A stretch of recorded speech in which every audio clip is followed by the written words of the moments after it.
4:33 a.m., the 109th day, Goldstone acquires two-way lock. All science experiments are working.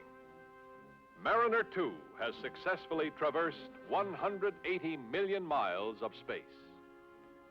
February 26, 1963, the preliminary results.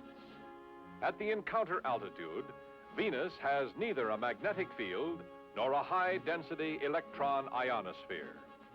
Temperature at the top of the clouds, minus 60 degrees. The planet's surface, about 800 degrees. As Earthman knows it, there can be no life on Venus. Years will be required to digest and finally interpret the 65 million bits of data that Mariner radioed back to Earth.